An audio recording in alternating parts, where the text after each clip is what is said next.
छोटे से गांव रामपुर में कच्ची सड़कों के बीच एक झोपड़ी थी, जहां हर सुबह सूरज से पहले एक आदमी उठ जाता था। नाम था हरिराम।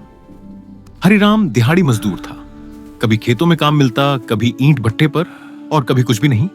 उसकी कमाई इतनी कम थी कि कई बार घर में नमक रोटी भी मुश्किल से बनती थी। उस झोपड़ी में हरिराम का बेटा इंद्र रहता था, आंखों में सपने और दिल में आग। जब बाकी बच्चे शाम को खेलते, इंद्र अपने पिता को थके कंधों के साथ घर लौटते देखता। पिता के हाथों की दरारें, मां की चिंता भरी आंखें, ये सब इंद्र को अंदर से झकझोर देते।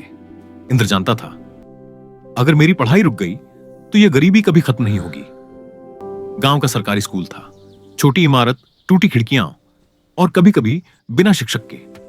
इंद्र के पास न अच्छे जूते थे, न नई किताबें। वह पुराने सवालों को कॉपी के आखिरी पन्नों पर हल करता और रात को मिट्टी के दिए की रोशनी में पढ़ता। कई बार पिता कहते, बेटा काम पर चल ले, पढ़ाई से पेट नहीं भरता। लेकिन मां चुपचाप इंद्र के सिर पर हाथ रख देती और कहती, इसे पढ़ने दो, यही हमारा भविष्य है। समय बीतता गया। इंद्र ने गांव में 10वीं टॉप की। लोग हैरान थे, दिहाड़ी मजदूर का बेटा और टॉपर। लेकिन मुश्किलें यहीं खत्म नहीं हुई। 12वीं की पढ़ाई के लिए शहर जाना था। फीस, किराया, किताबें, सब एक सपना लगता था। पिता ने पहली बार अपनी आंखें झुकाई और कहा, मैं तेरे लिए और ज्यादा मेहनत करूंगा। हरिराम अब 2 गुना काम करने लगा। इंद्र भी पढ़ाई के साथ छोटे मोटे काम करने लगा, कभी ट्यूशन, कभी दुकान पर। दिन थकान में गुजरता, रात उम्मीद में। शहर में हालात आसान नहीं थे। अंग्रेजी में पढ़ाई, महंगी कोचिंग और अमीर बच्चों की भीड़।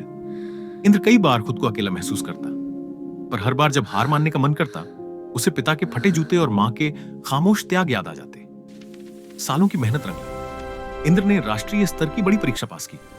उसका चयन एक प्रतिष्ठित सरकारी पद पर हो गया। जिस दिन रिजल्ट आया, हरिराम काम पर था।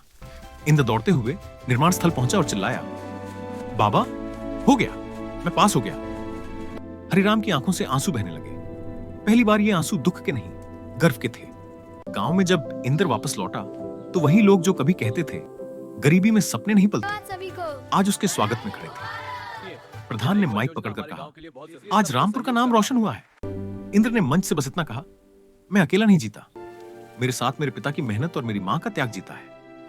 आज इंद्र अपने गांव में स्कूल बनवाने की कोशिश कर रहा है, ताकि कोई और बच्चा गरीबी के कारण अपना सपना न छोड़े। क्योंकि उसने साबित कर दिया, हालात चाहे जैसे हो, अगर हौसला जिंदा हो तो दिहाड़ी मजदूर का बेटा भी अपने गांव का नाम रोशन कर सकता है।